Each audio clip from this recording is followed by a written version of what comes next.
साईं की बात। जो ये आजकल के दिन है ना, इसमें दैवीय शक्तियाँ हैं मेरे बच्चे। ये दैवीय शक्तियाँ, तुम जो चाहोगे ना, जो मांगोगे वो तुम्हें मिल जाएगा मेरे बच्चे। इन 9 दिनों के अंदर ना तुम जो भी चाहते हो ना, जो भी मांगना चाहते हो, बिल्कुल दिल जान से पूजा करना शुरू कर दो, आराधना करना शुरू कर दो।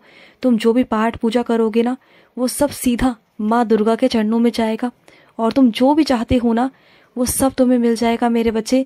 इस वक्त माँ भगवती खुद स्वयं मेरे बच्चे तुम्हारे घर पर विराजित है। समझ रहे हो ना तुम? तुम्हारे घर पर माँ भगवती विराजित है मेरे बच्चे। और तुमसे जो भी आज तक जो भी बुरे कर्म हुए हैं, जाने अनजाने कुछ भी मेरे बच्चे, या तुम कोई गलती कर बैठे हो, तुम पछता रहे हो, तो बस माँ भगवती के चरणों में गिर जाना। अगर उन्होंने तुम्हें माफ़ कर दिया ना, तो तुम्हारे सारे कर्म मिट जाएंगे, सारे कर्म। क्योंकि माँ भगवती जो है ना, वो ममता का सागर है, दया का सागर है। अगर तुम उनके चरणों में गिर जाओगे ना, तो वो माँ है। माँ सीधा अपने बच्चों को गले से लगा लेती है। सिर्फ एक बार हाथ जोड़ने पर, एक बार नमस्कार करने पर, तो माँ के चरणों में गिर जाओ। जो भी चाहते हो ना, इस खास दिनों में तुम्हें सब मिल जाएगा। तुम्हारी जो भी इच्छा है ना, तुम्हारी सारी मनोकामना पूरी हो जाएगी, सारी मनोकामना। और जो रास्ते तुम्हें दिखाई दे रहे हैं ना, उन सब रास्तों से अलग हटके एक बड़े रास्ता माँ भगवती ने तुम्हारे लिए बना दिया है मेरे बच्चे। बस सही समय आने पर तुम्हें वो रास्ता दिख भी जाएगा। अभी वो रास्ता धुंधला है, तुम्हारे लिए नहीं दिखाई दे रहा, क्योंकि माँ अभी तुम्हारी परीक्षाएं लेगी मेरे बच्चे। उसके बाद तुम्हें ज़रूर दे देगी, ज़रूर। इन 9 दिनों के बीच में तुम्हें मिल जाएगा, या ये 9 दिन समाप्त होते होते तुम्हें देती हुई जाएगी। चिंता मत करना। और सुनो मेरे बच्चे, इस 9 दिनों के अंदर तुम जितना पाठ पूजा कर सकते हो, जितना हनुमान चालीसा पढ़ सकते हो, दुर्गा चालीसा पढ़ सकते हो, साईं चालीसा पढ़ सकते हो, साईं सच्चरित्र पढ़ सकते हो, जो भी भागवत गीता पढ़ सकते हो, तुम जो भी पढ़ना चाहते हो ना, इस वक्त अगर तुमने पढ़ लिया तो तुम्हें देखना तुम्हारे सारे बुरे कर्म नष्ट हो जाएंगे, बुरी चीज़ें तुम्हारे घर से नष्ट हो जाएंगी। जो बुरी चीज़ें तुम्हारे घर में आ गई है ना, वो सब भाग जाएंगी मेरे बच्चे, सब भाग जाएंगी। जहाँ माँ दुर्गा विराजित हो जाती है ना, वहाँ किसी की इतनी औकात नहीं कि वहाँ कोई टिक जाए मेरे बच्चे, किसी की इतनी औकात नहीं। तो ध्यान रखना। और सुनो, बिल्कुल बेफिक्र हो जाओ मेरे बच्चे, क्यों परेशान हो? जो भी तुम्हें स्वप्न दर्शन आ रहे हैं ना, तुम्हें स्वप्न दर्शन के माध्यम से मैं तुम्हें ये बताने की कोशिश कर रहा हूँ मेरे बच्चे, तुम जो भी पाठ पूजा कर रहे हो, जो भी मेरे बच्चे, वो सीधा तुम्हारे साईं के चरणों में आ रहा है, सीधा मेरे बच्चे माँ भगवती के चरणों में जा रहा है। तुम्हारी स्वीकार हो रही है पूजा आराधना मेरे बच्चे, हम सब स्वीकार कर रहे हैं। अदृश्य रूप से हम तुम्हारे साथ ही खड़े हैं, लेकिन बस तुम्हें दिखाई नहीं देते, बस तुम्हें एहसास होता है, और वही एहसास काफ़ी है मेरे बच्चे, वही काफ़ी है।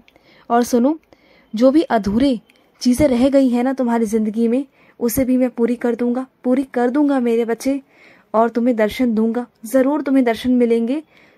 तुम चाहते हो ना, तुम्हारे मन में है कि माँ भगवती और मैं साथ में मिलकर तुम्हें दर्शन दे, तो ठीक है मेरे बच्चे, ऐसा ही होगा मेरे बच्चे, कि देखना तुम्हें हम दोनों के दर्शन इकट्ठे मिलेंगे, देखना तुम।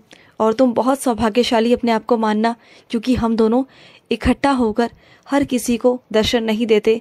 मैं उन्हीं बच्चों को दर्शन देता हूँ जो मेरे बहुत सच्चे और बहुत खास बच्चे होते हैं। उनमें से तुम एक हो, और तुम्हें वो दर्शन मिलेंगे मेरे बच्चे, मिलेंगे।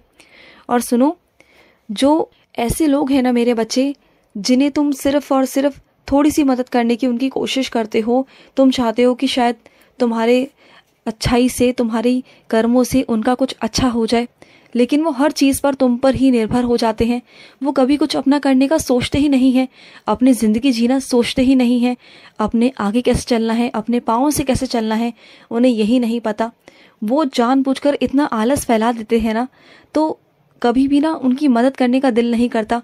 तो जाने दो, जब वो तुम्हारे पास कभी आए ना, तो उनकी मदद मत करना। हाँ, ये मैं तुमसे कह रहा हूँ, इस बार मैं तुम्हें मदद करने को उस इंसान की मना कर रहा हूँ, क्योंकि तुम थोड़ी सी भी उनकी मदद करते हो ना, तो वो हमेशा हमेशा के लिए तुम पर निर्भर हो जाते हैं सारे कामों के लिए। उन्हें ऐसा लगता है कि सारे काम अब तुम ही करोगे उनके। तो बिल्कुल मत करना, बिल्कुल साफ मना कर देना। देखो, हाँ करने से अच्छा है मना करो, क्योंकि मना करना भी बहुत ज़रूरी है मेरे बच्चे। और तुम मेरे बच्चे हो ना, तुमसे मना नहीं होती, मैं जानता हूँ। तुम्हारे पास वक्त हो या ना हो, तुम कभी किसी को मना नहीं कर पाते, लेकिन अब मना करोगे तुम, करोगे ना, तुम्हें मना करना होगा, क्योंकि मैं चाहता हूँ वो भी मेरा बच्चा आत्मनिर्भर बने मेरे बच्चे।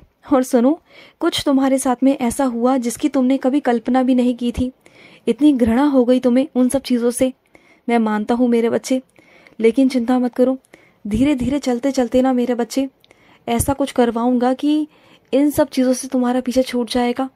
और वो भी हो सकता था कि इन सब चीज़ों का असर तुम पे भी हो सकता था और तुम भी अपने आप से इतनी घृणा करने लगते, लेकिन मैंने इन सब चीज़ों को ख़त्म कर दिया तुम्हारे अंदर से।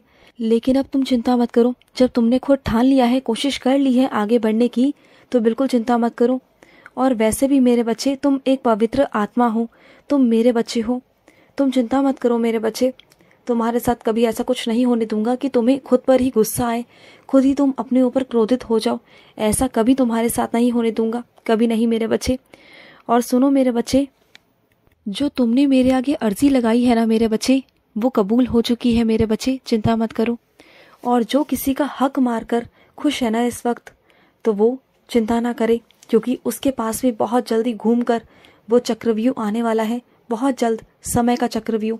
और जब उस पर मेरी लाठी पड़ेगी ना, तब वो देखना, वो कितना बुरी तरह तुम्हारे आगे, तुम्हारे चरणों में गिरकर तुमसे माफ़ी मांगेगा मेरे बच्चे। तुम देखना मेरे बच्चे, देखना तुम्हारा हक मारकर वो खुश कैसे रह सकता है, क्योंकि मेरे बच्चे का सुख चैन छीनने वाला कभी चैन से सो ही नहीं सकता।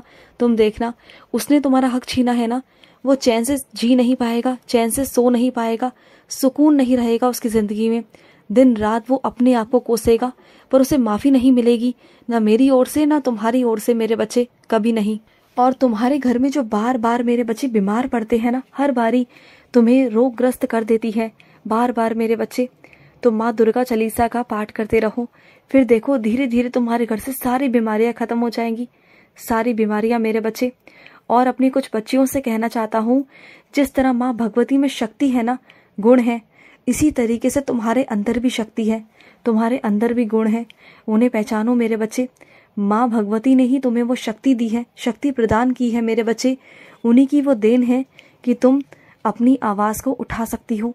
अपनी आवाज़ उठाओ, और अगर तुम पर कोई उंगली उठाने या हाथ उठाने आए ना, तो उसी वक्त अपनी ध्वनि से, अपने गर्जन से उसे वहीं शांत कर देना मेरे बच्चे। मैं नहीं चाहता कि तुम पर कोई हावी हो, मैं बिल्कुल नहीं चाहता। उसी वक्त आवाज़ उठाओ मेरे बच्चे, और सामने वाले की सीमा उसे बता दो कि उसकी सीमा है क्या, क्योंकि वो अब तक तुम्हें कमज़ोर समझते आए हैं, वो उनकी सबसे बड़ी गलती है। अब तुम उन्हें बताओगे कि तुम सच में क्या हो, तुम लक्ष्मी हो, तुम अन्नपूर्णा हो, लेकिन वक्त आने पर माँ चंडी का भी रूप ले सकती हो। ये तुम्हें अब बताना होगा, ये वक्त आ चुका है कि तुम्हें अब आवाज़ उठानी होगी मेरे बच्चे, उठानी होगी। और सुनो, जो तुम्हारा पाठ आधा अधूरा रह गया है ना, उसे वहीं से शुरू कर लो, चिंता मत करो, मैं तुमसे कोई गुस्सा नहीं, नाराज़ नहीं। जहाँ से छोड़ा है बस वहीं से पढ़ना शुरू कर दो, कोई बात नहीं, दोबारा से पढ़ने की ज़रूरत नहीं। जहाँ से तुम्हारा छूटा था वहीं से पढ़ना शुरू कर दो मेरे बच्चे, किसी से पूछने की ज़रूरत नहीं। मैं तुमसे कह रहा हूँ कि जहाँ से छूटा है वहीं से करना शुरू कर दो। और तुम्हारी ज़िंदगी में एक नया मोड़, एक नया बदलाव आ रहा है मेरे बच्चे, बहुत जल्द, जिसका तुम्हें बहुत दिनों से इंतज़ार था, वो होने वाला है। और आज ना तुम कहीं बाहर जाने वाले हो, तुम्हें बहुत अच्छा लगेगा, बहुत अच्छा महसूस होगा तुम्हें। जाओ मेरे बच्चे, मेरा आशीर्वाद है तुम्हारे साथ। तुम बहुत दिनों से उदास थे ना, तो आज वो खुशी मैं तुम्हें देने वाला हूँ मेरे बच्चे। जाओ। और सुनो, तुम्हें खाने में मसाले कम बोले हैं ना डॉक्टर ने, तो मसाले कम खाओ, कम चीज़ों का उपयोग करो मेरे बच्चे। इतने मसाले मत खाओ कि तुम्हारी तबीयत खराब हो जाए, थोड़ा सा परहेज करो, खुश रहो। आज का मध्याह्न साई संदेश समाप्त हुआ।